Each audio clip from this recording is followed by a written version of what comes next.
Hello, everyone. Welcome to Teachly University. I am your humble lecturer, Frank Nunez, and today we'll be discussing the scientific method. And of course, like with every lecture, I am going to start with a quote from Sir Francis Bacon, who says, "A wise man will make more opportunities than he finds." Great quote by Bacon, because I think oftentimes many of the opportunities that come to us don't just come out of thin air per se. They arrive at us because we begin to change our perceptions and our way of thinking about the world around us. And the problem with many of us, and myself included, is that we have a tendency to be poor observers. And just to give you a little bit of background to Sir Francis Bacon, who lived from 1561 to 1626, he was an English philosopher and statesman and the Attorney General and Lord Chancellor of England, who also developed the scientific method that really became one of the big foundations for science and our observation of the natural world. And with Bacon, I think, in discovering and developing the scientific method, it goes back to what I was saying, that many of us have a tendency to be poor observers. And really, in order for us to begin uh, changing the way we think, we also have to understand that we live in a very complex and imperfect world. We are a part of systems, whether economic systems, societal systems, and natural systems. We are part of systems that require interaction or human interaction with one another that creates a lot of volatility and unpredictability. And it thus requires us to really look at the world at a different lens and begin changing the way we think so that we can arrive at new hypotheses and conclusions that can help us get better results. And as humans, we have biases and limited views that make us poor observers of our environment. In order for us to expand our horizons, it requires we acknowledge our limitations and begin making new observations. To become better observers, we must abandon the thought process of old and embrace new ways of thinking. And this is so true because you can't expect to change by thinking and acting the same way. I believe it was Einstein who said that insanity is doing the same thing over and over again and expecting a different result. And that's why I think the scientific method is so important, because it helps us get out of this mental prison in a way, and it forces us to begin asking questions and making new observations. And the scientific method can be broken down into these bullet points here to kind of help us, tidy this up a little bit so we can make this more concrete and understandable. The scientific method is where we observe a natural phenomenon and define a question about it. And it doesn't have to be necessary natural phenomenon. As I've mentioned, we are participants in complex systems, economic systems, societal, social, and cultural systems. And as humans, we also have to begin not just observing these systems, but observing ourselves. And then we can ask questions that can help us come up with answers or solutions to problems. And with the scientific method, we make a hypothesis or potential solution to the question. The reason why it's so important to ask questions is that you'll be surprised what you can come up subconsciously.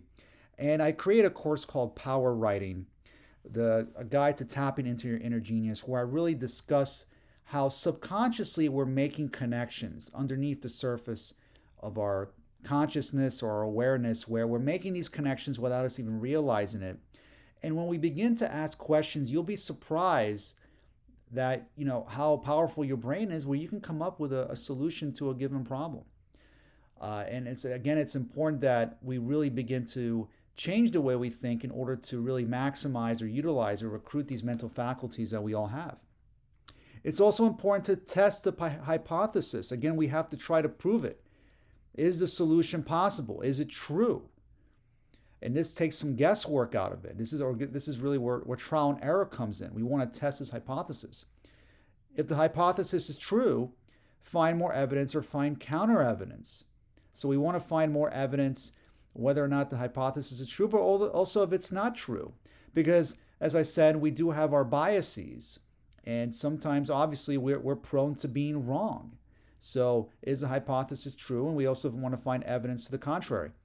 If the hypothesis is false, create a new hypothesis or try again. Again, this is about trial and error. And trial and error is especially relevant in the field of entrepreneurship, where we're trying out a product or service and We're asking questions revolving around it. We do market research.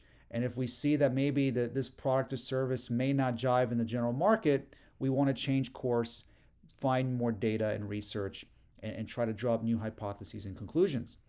And then we draw conclusions and repeat the scientific method. Is never ending, and no result is ever considered perfect. And it's this quest for perfection that I think can really hold back a lot of entrepreneurs and artists and writers, and really, if we, participants in other fields, because it's this quest for perfection. We want to find all the data, we want to find all the answers, and that's just not always possible. Sometimes it does require trial and error and taking a risk. Even if we have all the data, we may not necessarily come up with the proper conclusion. So let's try to apply this to a generic example here. Let's say that you observe that your laptop doesn't turn on. And you raised a question, is there something wrong with the laptop battery? So you believe that potentially the laptop battery is the root cause of why it is your laptop doesn't turn on. So your hypothesis is that if you place the battery in another similar laptop, it also shouldn't turn on. So you conduct an experiment where you put the battery in another laptop. But then there's two results that can occur. Either the laptop doesn't turn on or it does. So let's say for this example, the other laptop does turn on. Okay, so then the conclusion has to be that the battery works, but that my computer still doesn't function. So you have to refine the hypothesis that there's another component in the laptop that is causing it to malfunction. Now, this is more of a generic example, but you can apply the scientific method to various different fields, whether in investments, in finance, of course, in the sciences and psychology, where this is also applied in. You can apply this in social relationships. You can apply this in entrepreneurship, especially, in experimenting with products and services that you're trying to sell in the general market. There's a lot of ways that you can apply this. And what I love about the scientific method the most is that it forces you to ask questions. And as a tutor and working with a lot of students, one of the reasons I see students struggle so much in their classes is that they don't ask questions. Ask questions, because you'll be surprised at how you can come up with the right answer, or find someone who does have the answer and you ask them questions. So asking questions is important. And more importantly, what the scientific method does, it makes us think. There's a term in psychology called metacognition, where we begin thinking about how we're thinking. That means we become openly aware of our thoughts and behaviors and begin modifying our behaviors so we can make new choices and embrace new thoughts and ways of thinking. Because as I've said, you can't expect to get new results by thinking and acting in the same way. It requires trying a new approach, which is very important. And the scientific method is also the foundation for many of your APA and MLA papers in many of your academic classes. The scientific method helps you organize your content. It helps you prove your hypotheses so you can come up with the right conclusions. It forces you to come up with the answers, to do research, to conduct trial and error, which is the basis of academic thinking. Okay, you have to begin to prove your thesis or your main idea or the claim that you're trying to make. And that's where the scientific method comes in. So if you have any questions, you can visit my YouTube channel where you can subscribe to all of my lectures, and you can view a number of different of my courses that are made available on Udemy, where you can purchase the Right Style Guide to Better Academic Writing.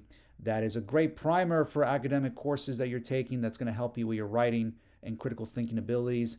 And you can also visit me at teachinguniversity.com, where if you do have any questions, you can reach out to me and email me. You can also subscribe to my email list, where you can get up-to-date information on all my courses, lectures, and news and events related to Teaching University.